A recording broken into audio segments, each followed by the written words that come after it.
أَمَّن يُجِيبُ الْمُضْطَرَّ إِذَا دَعَاهُ وَيَكْشِفُ السُّوءَ نحمده ونصلي على رسوله الكريم اما بعد فاعوذ باللہ من الشیطان الرجیم بسم اللہ الرحمن الرحیم السلام علیکم ورحمۃ اللہ وبرکاتہ۔ میں آپ کا دوست مظہر خان، آپ میرا فیس بک پیج اور یوٹیوب چینل دیکھ رہے ہیں۔ دوستو، قرآن کریم کی ایک آیت مبارکہ ایسی بھی ہے جسے اللہ تعالیٰ نے مسلمانوں کے لیے، ایمان والوں کے لیے، قرآن والوں کے لیے عزت عطا کرنے کا ذریعہ بنایا ہے، ایک بہت بڑا ذریعہ بنایا ہے۔ اللہ والوں کو، ایمان والوں کو، مسلمانوں کو جو پست کرنے کی کوشش کرے، اللہ تعالیٰ اسے پست کر دیتے ہیں۔ آپ جب بھی اس آیت مبارکہ کو پڑھیں گے، اس کے ذریعے اللہ سے مدد طلب کریں گے، تو جو چیز آپ کو نقصان پہنچائے، آپ کو پست کرے، آپ کو ذلیل و رسوا کرے، اللہ تعالیٰ اس کو پست کر دیں گے، چاہے وہ چیز آپ کو نظر آ رہی ہے یا نظر نہیں آ رہی، وہ انسان ہیں یا جنات ہیں۔ کیونکہ آج کے دور میں بہت بڑی تعداد کفار جنات کی مسلمانوں کو، اسلام والوں کو پست کرنے کی، ذلیل کرنے کی کوشش کرتی ہے۔ جس طرح دنیا کے کافر انسان، انہوں نے تہیہ کیا ہوا ہے عالم کفر نے کہ مسلمانوں کو، ایمان والوں کو، اسلام والوں کو ختم کرنا ہے، اسی طرح کفار جنات نے بھی تہیہ کیا ہوا ہے کہ ایمان والوں کو، مسلمانوں کو ختم کرنا ہے، پست اور ذلیل کرنا ہے۔ تو آج اگر آپ لوگ چاہتے ہیں، مسلمان چاہتے ہیں کہ ہم ان پستیوں سے نکل آئیں،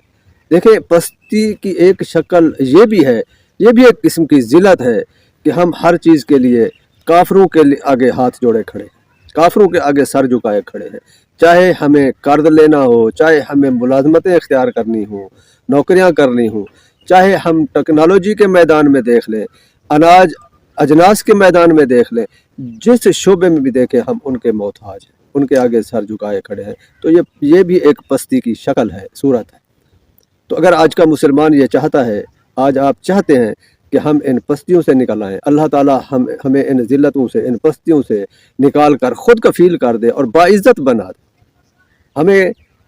اپنوں کے سامنے بھی باعزت ہو جائیں، غیروں کے سامنے میں بھی ہمیں عزت ملے، گھر میں بھی عزت ملے، باہر بھی عزت ملے، دنیا اور آخرت میں عزت ملے۔ تو آپ کو قرآن کریم کی طرف توجہ کرنی ہوگی، اللہ کی طرف رجوع کرنا ہوگا۔ قرآن کریم ہی آپ لوگوں کو ان کھائیوں سے نکال سکتا ہے، ان کھائیوں سے صرف اور صرف قرآن کریم ہی نکال سکتا ہے، اور کوئی چیز نہیں نکال سکتی۔ قرآن کریم اللہ تعالیٰ کی وہ بابرکت کلام ہے، وہ بابرکت کلام ہے اللہ تعالیٰ کا، جسے اگر غور سے پڑھا جائے، توجہ سے پڑھا جائے، ذرا گہرائی سے پڑھا جائے، تو دنیا کا کوئی مسئلہ نہیں، کوئی پریشانی نہیں جس کا حل ہمیں قرآن کریم نہ بتاتا۔ تو اگر آپ پستیوں سے نکلنا چاہتے ہیں، ذلتوں سے نکلنا چاہتے ہیں، رسوائیوں سے نکلنا چاہتے ہیں، محتاجیوں سے نکلنا چاہتے ہیں، اور اپنے آپ کو باعزت بنانا چاہتے ہیں، غیروں کے سامنے بھی، اپنوں کے سامنے بھی، تو قرآن کریم کی سورۃ نساء آیت نمبر 139 کا یہ حصہ، أَيَبْتَغُونَ عِنْدَهُمُ الْعِزَّةَ فَإِنَّ الْعِزَّةَ لِلَّهِ جَمِيعًا أَيَبْتَغُونَ عِنْدَهُمُ الْعِزَّةَ فَإِنَّ الْعِزَّةَ لِلَّهِ جَمِيعًا۔ آپ نے اس جملے کو، آیت مبارکہ کے اس حصے کو 70 مرتبہ روزانہ 7 دن پڑھنا ہے، اور پڑھ کر اللہ سے دعا کر رہی ہے۔ انشاءاللہ اللہ آپ کو باعزت بنا دیں گے، اللہ آپ کو تمام مخالفین حاسدین کے شرور سے، جادو جنات کے شرور سے، پستیوں سے، ذلتوں سے نکال دے گا، اللہ آپ کو خود کفیل بنا دے گا، باعزت بنا دے گا۔ اس کے علاوہ اگر آپ کسی محفل میں، کسی مجلس میں جا رہے ہیں، اور آپ چاہتے ہیں کہ میں جہاں بھی جاؤں، ہر مجلس میں، ہر محفل میں مجھے عزت ملے، تو آپ اس آیت مبارکہ کے اسی حصے کو، أَيَبْتَغُونَ عِنْدَهُمُ الْعِزَّةَ فَإِنَّ الْعِزَّةَ لِلَّهِ جَمِيعًا، اس حصے کو آپ 7 مرتبہ پڑھ کر کسی بھی مجلس میں چلے جائیں، کسی بھی محفل میں چلے جائیں، کسی بھی جگہ چلے جائیں، اللہ آپ کو عزت والا بنا دے گا۔ وہاں اگر کچھ لوگ آپ کے خلاف سازشیں کر رہے ہیں، پلاننگ کر رہے ہیں، آپ کو نقصان پہنچانے کی سازش بنی جا رہی ہے، تو وہ ناکام ہو جائیں گے، اللہ تعالیٰ آپ کو باعزت بنا دے گا۔ اللہ تعالیٰ آپ کو کامیابی عطا فرمائے گا، ان کے ہر وار سے آپ کو محفوظ رکھے گا۔ اور اگر آپ کو معلوم ہے کہ فلاں شخص میرے خلاف پلاننگ کر رہا ہے،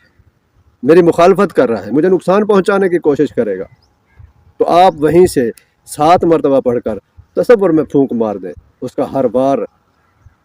آپ کو نقصان نہیں پہنچائے گا،